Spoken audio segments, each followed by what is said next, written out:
Jake Morrison pressed his face against the cold glass of the ship's window. Out there in the dark of space, a huge alien ship drifted like a dying whale. The ship was made of something that looked alive, with green and blue lights pulsing weakly along its surface. Those lights were getting dimmer by the hour. "Still no answer from them, Captain," Lisa Grant said from her seat at the communications panel. She had been trying to talk to the aliens for 3 hours now. Her voice sounded tired and worried. Jake turned away from the window and looked at his crew. They were all good people, the kind who signed up to help others even when it was dangerous. The ship they served on was called the Wanderer, and it was built for exploring new worlds and helping people in trouble. The aliens they were trying to help were called Zilithians. Jake had read about them in the Space Force files. They looked like giant insects with hard shells covering their bodies and big compound eyes that could see in many directions at once. But what made them really different was how they lived together. Zilithians did not think like humans. They lived in groups called hives, where everyone had a job given to them when they were born. Some were workers who fixed things and built things. Some were soldiers who fought enemies. And at the top was always a queen who made all the important decisions. Every Zilithian knew their place and never questioned it. The queen controlled everything through something like a shared mind. All the Zilithians in a hive could feel what the others were thinking and feeling. It made them very good at working together, but it also meant that no one ever thought for themselves. They had been living this way for thousands of years. Jake walked over to where Pete Collins was studying the readings from their scanner machines. Pete was the chief engineer, which meant he knew how all their ship's machines worked. He was a quiet man with gentle hands who could fix almost anything. "What do you see, Pete?" Jake asked. Pete shook his head slowly. "It's bad, Captain. Their whole ship is dying. The power systems that keep the air clean and the lights on are failing. I can see that parts of their ship have already gone completely dark." Jake felt his stomach tighten. "How many people are on that ship?" "The scanners show about 2,000 life signs," Pete said. "But Captain, some of those readings are getting very weak. I think people are already starting to die." Karen White looked up from her medical station.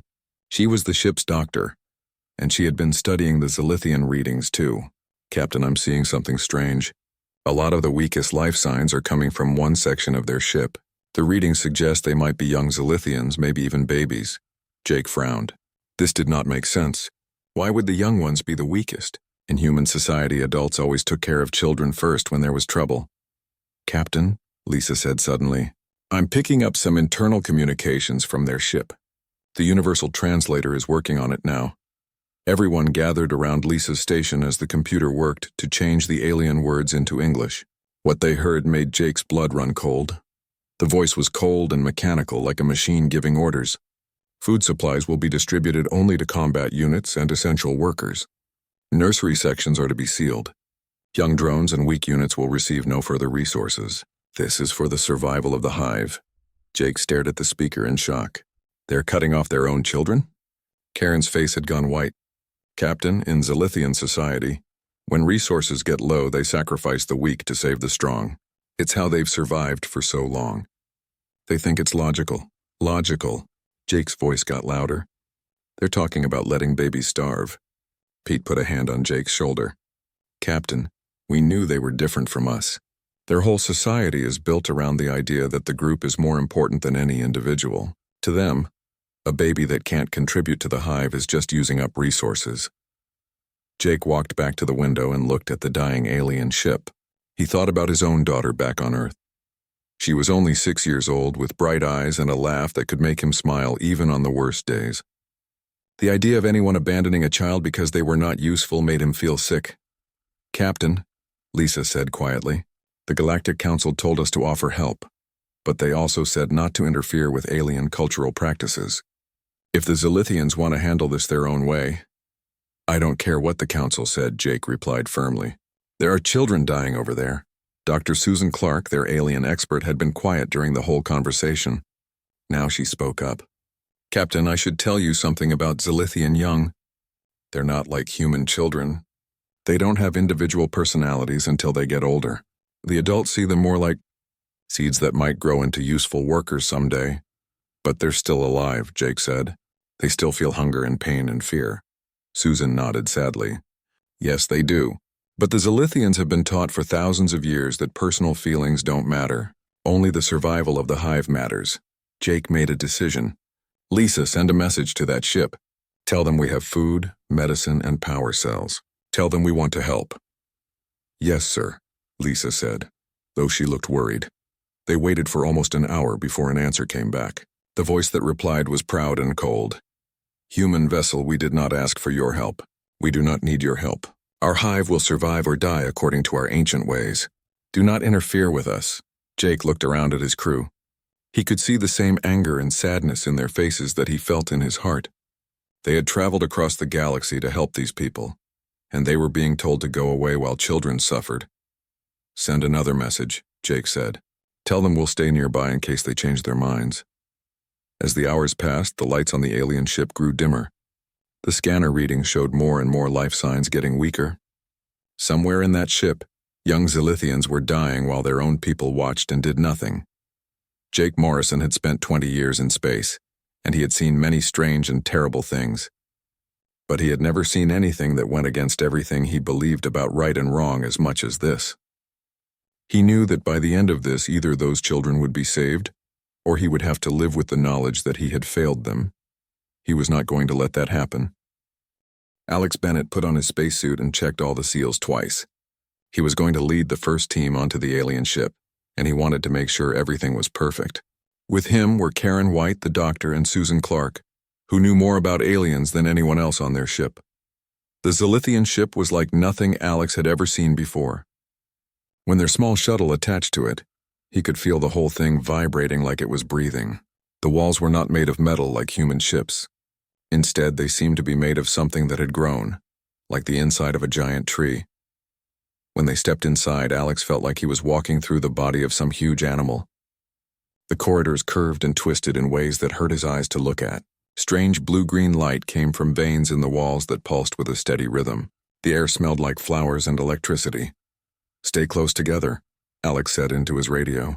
We don't know how this ship is laid out. They followed the brightest corridor toward what their scanners said was the center of the ship. Along the way, they passed rooms that made no sense to human eyes. Some had floors that moved like water. Others had walls covered in what looked like huge spiderwebs that sparkled with their own light. The whole ship is alive, Susan whispered in amazement. They don't build their ships, they grow them. Every part of this vessel is a living organism working together. They found the Zilithians in a large round room at the heart of the ship. Alex had seen pictures of these aliens before, but seeing them in person was different. They were about the size of humans, but their bodies were covered in hard plates that looked like colored glass. Their heads were triangular, with huge eyes made up of thousands of tiny lenses. When they moved, they made soft clicking sounds with their mouths. There were about 50 Zilithians in the room, all standing in a perfect circle around one who was obviously their leader. This one was bigger than the others and much older. Her shell was scarred and cracked in many places, and her eyes had a dim, tired look. I am Queen Vexhai, the alien leader said. Her voice came through a small machine that changed her words into English. You are humans. Why are you here? Alex stepped forward and tried to sound as respectful as possible. Your Majesty, we received your distress signal. We have come to offer help. We have food, medicine, and power sources that might help fix your ship. The Queen's head tilted to one side in a way that made Alex think she was confused or angry. We sent no distress signal to humans. Our automatic systems may have broadcasted our situation, but this was not a request for aid. Karen stepped forward with her medical kit. Your Majesty, our scanners show that many of your people are sick and hungry. We can help them get better. The weak die so the strong may live, Queen Vexhai said in a voice like breaking glass. This has always been our way. It is the natural order. Those who cannot survive without help do not deserve to survive at all. Susan tried a different approach. Your Majesty, your people have knowledge that would be valuable to the galaxy. Your biotechnology, your understanding of living systems, surely preserving your culture is worth accepting some help. The Queen stood up to her full height, which was taller than any of the humans. The other Zilithians around her began making angry clicking sounds with their mouths. You understand nothing of what it means to be Zilithian, the Queen said. We are not individuals like you chaotic humans. We are one mind, one will, one body with many parts. Each Zilithian knows their purpose from the moment they are born. To change this would destroy everything we are. Alex felt frustrated. These people were dying, and their leader was more worried about keeping old traditions than saving lives. Your Majesty, what about your young? They haven't had a chance to prove themselves yet. Don't they deserve a chance to live? The Queen's eyes seemed to flash with anger. The larvae serve no function if they cannot survive on their own merit. They are potential workers, nothing more. To waste resources keeping them alive when the hive itself is in danger would be the height of foolishness. But they're children, Karen said, unable to keep the emotion out of her voice. They're helpless. They need adults to take care of them. That is human thinking, Queen Vexhai replied coldly. Humans form emotional attachments to their offspring that make them weak and irrational. We Zilithians are superior because we can make logical decisions even when they are difficult. Alex tried one more time. Your Majesty, we're not asking you to change your whole society. We just want to help keep your people alive. You can decide what to do with your future after everyone is safe. The Queen made a gesture with one of her four arms, and all the other Zilithians in the room moved closer together. Alex could see that they were preparing to fight if they had to. Your offer is rejected, Queen Vexhai said with finality. We did not ask for your charity and we do not want it. To accept help from outsiders would contaminate the purity of our hive. We will die with honor according to our ancient ways, or we will survive through our own strength. Your Majesty, Alex said desperately, we're not asking for anything in return. We just want to help because it's the right thing to do. Right and wrong are human concepts that mean nothing to us, the Queen replied. We have duty and logic. Duty to the hive and logic that tells us the weak must be removed so the strong can continue. Take your sentiment and leave us to face our fate as Zilithians should. Alex looked around the room at all the alien faces staring at him. He could see that their minds were made up. There would be no changing their decision through talk. We will return to our ship, Alex said finally, but we will stay nearby in case you change your mind. We will not change our mind, Queen Vexhai said, and if you attempt to interfere with our internal affairs, we will consider you hostile invaders and respond accordingly. As the human team walked back through the living corridors of the ship, they could hear sounds coming from the lower levels, soft chittering noises that sounded like crying or calling for help. Karen stopped and listened, her face pale. Those are the young ones, she whispered. They're hungry and scared, and their own people are just going to let them die. Alex put his hand on her shoulder. I know, but we can't force them to accept help. We have to respect their decision, even if we don't understand it. But as they walked back to their shuttle, Alex was already thinking about what Captain Morrison would say when he heard about this meeting. The captain was a good man who had never been able to walk away from people in trouble, especially children.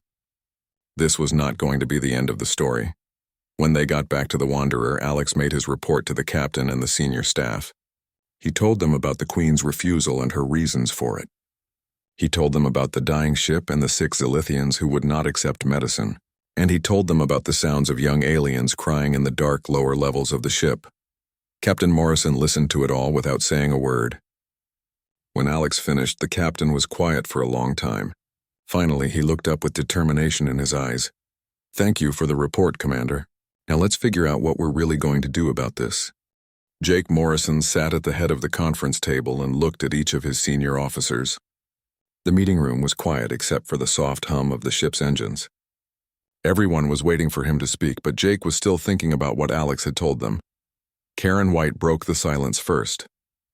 Captain, I ran detailed scans while we were on their ship. There are almost 300 young Zilithians in the lower sections. Most of them are starving. Some are sick with infections that would be easy to treat with our medicine. She brought up images on the main screen that made everyone in the room gasp. The young Zilithians looked like tiny versions of the adults, but their shells were soft and clear instead of hard and colored. They were huddled together in groups, their large eyes dim with hunger. How young are they? Jake asked. Some are just babies, Karen said sadly. Others might be what humans would call teenagers. But none of them have reached the age where they get assigned their roles in the hive. In Zilithian society, they're not considered real people yet. They're just possibilities. Susan Clark leaned forward and pointed to different areas on the ship's layout. Captain, I've been studying their social structure. Young Zilithians don't develop their connection to the hive mind until they're almost adults. Right now, they're individuals who can think and feel for themselves. They must be terrified. Pete Collins had been studying the technical readings from their visit. Captain, I found something interesting. The nursery sections where the young ones are kept have their own life support systems. It's separate from the main ship's systems. I think it's an old safety feature from when their species was still evolving. Jake raised an eyebrow. What does that mean for us? It means we might be able to reach those sections without going through the main part of the ship where the adults are, Pete explained. The nursery systems are failing, but they're still partially functional. If we could find a way to connect our systems to theirs, Alex shook his head. Captain, that would be considered an invasion by their laws. If they caught us, it could cause a war between our species. The Galactic Council would be furious with us. Jake stood up and walked to the window that looked out at the Zilithian ship. He could see that more of its lights had gone out since their visit. Time was running out for everyone on that vessel, especially the young ones. Let me ask you all something, Jake said without turning around. If those were human children over there, what would we do? We'd move heaven and earth to save them, Karen said immediately. Even if their parents said no? Jake asked. Especially if their parents said no, Karen replied firmly. No parent has the right to let their child die when help is available. Susan looked uncomfortable. Captain, I understand how you feel, but these aren't humans. We can't judge their society by our standards. What seems cruel to us might make perfect sense to them. Jake turned back to face his officers. Dr. Clark, do those young Zilithians feel pain when they're hungry? Yes, Captain. Their nervous systems are actually very similar to ours in that way. Do they feel fear when they're abandoned and alone? The brain scans suggest they do, yes. Do they want to live? Susan hesitated. Captain, you're asking me to make assumptions about alien psychology that I can't really prove. Then let me ask you this, Jake said. If you were trapped and starving and someone offered to help you, what would you want them to do? Help you or respect your captor's wishes and let you die? The room was quiet for a moment. Finally, Pete spoke up. Captain, I think I know what you're thinking. And I want you to know that I can modify our food processors to create nutrients that would work for Zilithian biology. It won't be perfect, but it would keep them alive. Karen nodded eagerly. And I can adapt our medical supplies to treat their infections. Their immune systems are different from ours, but the basic principles are the same. Lisa Grant, who had been quiet during most of the meeting, finally spoke. Captain, I should tell you that I've been monitoring their communications. The adults are getting more desperate. They're talking about trying to jump to hyperspace even though their engines are damaged. If they try that, the whole ship could explode. Jake felt his heart race. If the Zilithians destroyed themselves, it would take the young ones with them. There would be no more time for debates about what was right and what was wrong. Here's what we're going to do, Jake said firmly. Pete, I want you to design a delivery system that can get food and medicine to those young ones without the adults knowing about it. Dr. Clark, you help him figure out exactly what they need to survive. Karen, prepare medical supplies that will work with their biology. Alex looked worried. Captain, if we get caught doing this, it won't just be our careers on the line. This could affect relations between humans and Zilithians for generations. Jake nodded. You're right, Alex. That's why we're going to make sure we don't get caught. But I'll tell you something else. I'd rather explain to the Galactic Council why I saved 300 children than explain why I let them die. Susan still looked uncertain. Captain, what if we're wrong? What if helping them actually hurts them in some way we don't understand? Jake walked back to his chair and sat down. Dr. Clark, in all your studies of alien societies, have you ever found one where it was better for children to starve than to be fed? No, Captain. I haven't. Then we proceed. Jake looked around the table at each of his officers. I know this is asking a lot of all of you. If anyone wants to object to this mission for the record, now is the time to do it. Nobody spoke. One by one, each officer nodded their agreement. Good, Jake said. Pete, how long do you need to set up the delivery system? Give me 12 hours, Captain. I'll have something ready. Karen, how quickly can you prepare the medical supplies? I can have everything ready in 6 hours, she replied. Jake stood up. Then we start the operation tonight. Lisa, I want you to monitor all Zilithian communications. If they suspect anything, I need to know immediately. Alex, organize watch schedules. I want our best people monitoring this operation around the clock. As his officers filed out of the meeting room, Jake remained at the window looking at the dying alien ship. He thought about his daughter again, and about all the human children throughout history who had been saved by strangers who cared more about doing right than following rules. He also thought about the risk they were taking. If this went wrong, It could end his career and maybe start a war. But when he imagined trying to explain to his daughter why he had let alien children die because their parents said it was okay, he knew he was making the right choice. Sometimes being human meant taking risks to help others, even when those others couldn't help themselves. Tonight, they were going to show the galaxy what that really meant. The rescue operation began in the dead of night when the alien ship was at its quietest. Pete Collins had worked without sleep for almost 20 hours to create the tiny machines that would save the young Zilithians. Each drone was no bigger than a human thumb and could carry enough nutrients to feed several larvae. Jake Morrison stood in the engineering bay watching Pete make final adjustments to the small robots. They looked like metal insects with delicate wings and tiny storage compartments. Each one had been programmed to find its way through the alien ship's living corridors and deliver its precious cargo. "How do they work?" Jake asked. Pete wiped sweat from his forehead and smiled tiredly. "The Zilithian ship breathes like a living thing. It has tubes and passages that carry air and biological compounds throughout the structure. Our drones will ride those currents like leaves on the wind."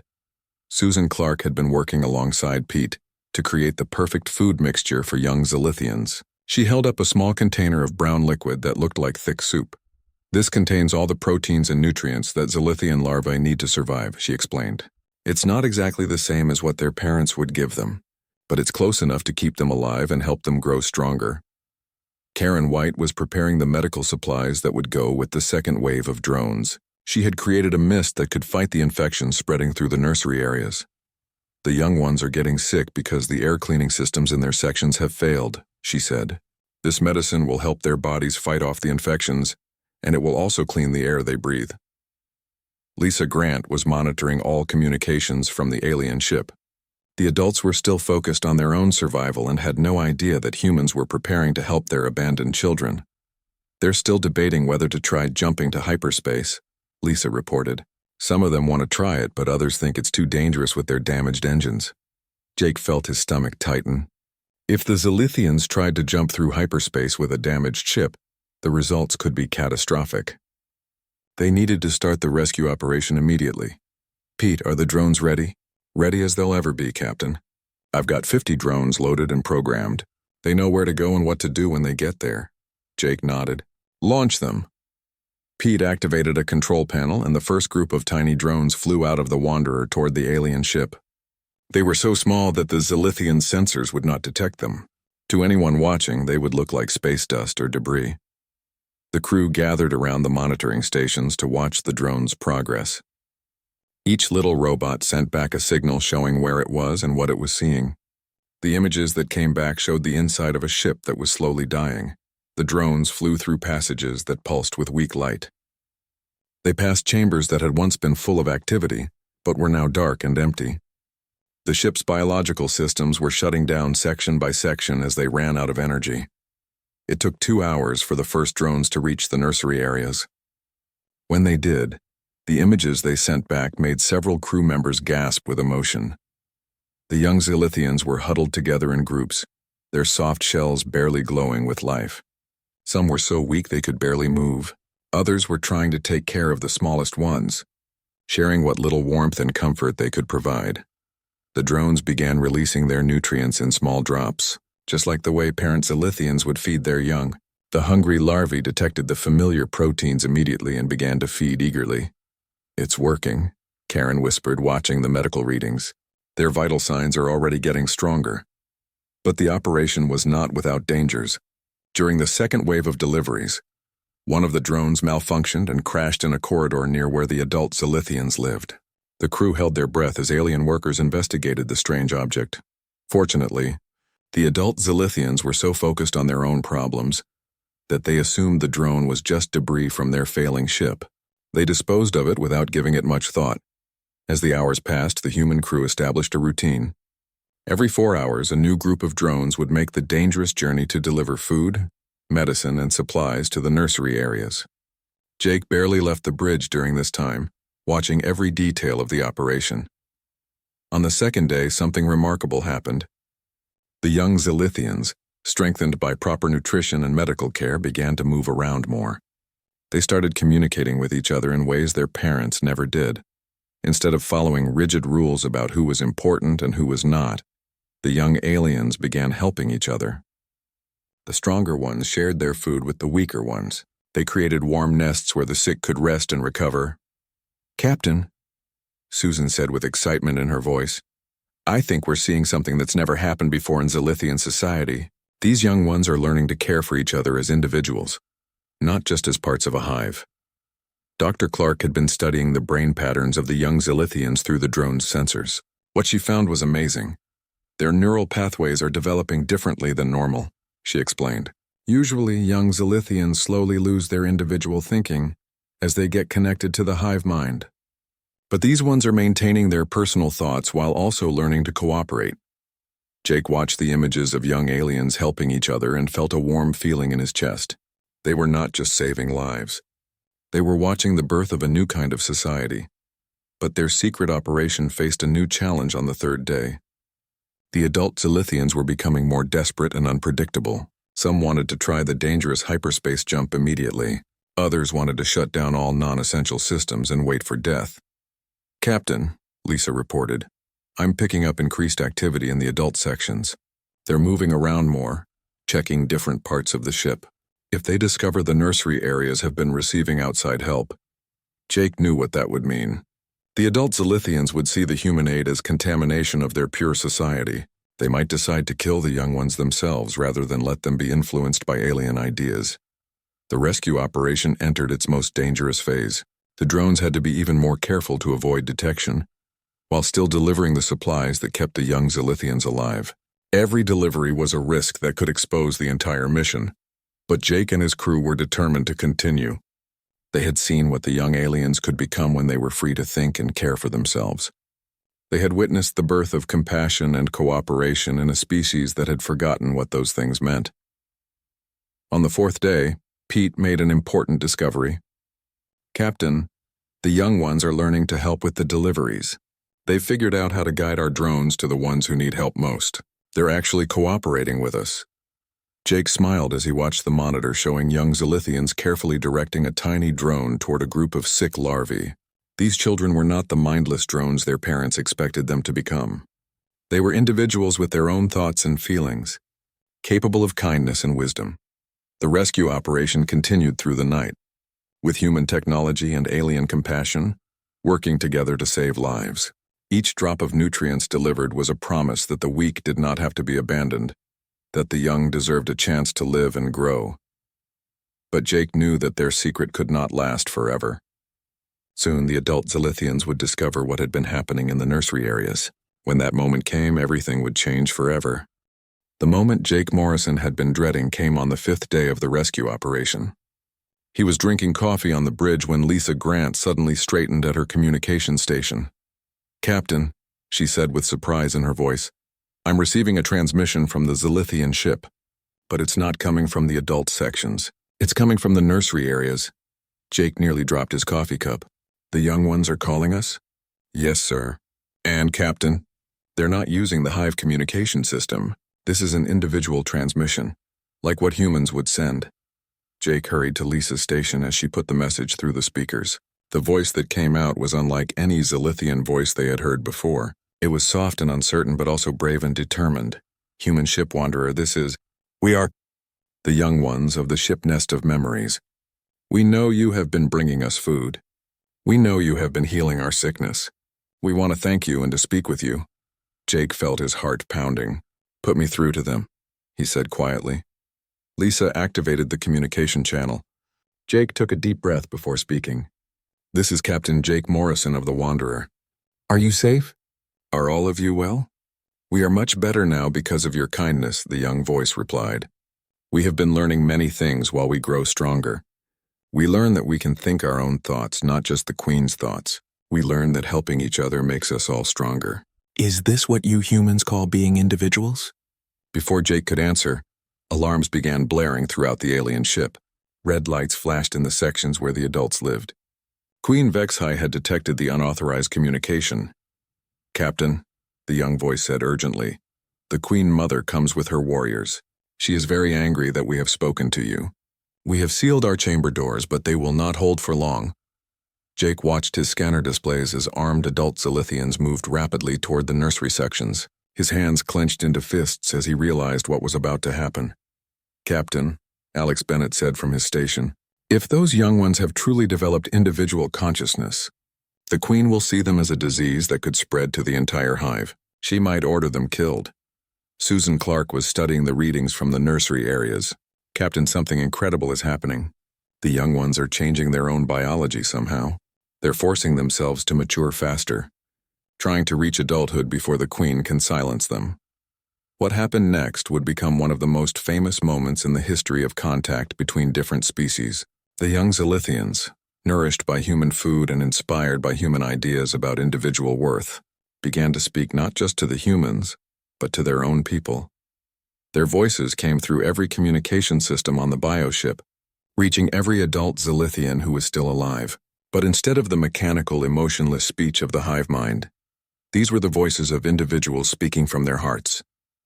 "Queen Mother," they said, "we choose to live. We choose to think our own thoughts and feel our own feelings. We choose to help each other not because the hive commands it, but because helping others is good and right." Queen Vexahai's reply came like the sound of breaking glass. "You have been contaminated by alien influence. You are no longer true Zilithians. You must be cleansed before this infection spreads to others." But the young ones continued speaking. "We are still Zilithians, Queen Mother, but we are also something new. The humans showed us that being weak does not mean being worthless. They showed us that helping the weak makes everyone stronger." Jake listened to this exchange with growing amazement. These young aliens were risking everything to defend ideas they had learned from watching human behavior. They were choosing to stand up for themselves even though it might cost them their lives. "Captain," Karen White said from her medical station, "I'm reading massive changes in the nursery areas. The young ones are somehow accelerating their development. They're becoming adults, but different kinds of adults than their species has ever produced before." Pete Collins was monitoring the structural integrity of the alien ship. "Captain, the bioship is responding to the emotional stress of this confrontation. The living systems are fluctuating wildly. If this continues, the whole ship could break apart."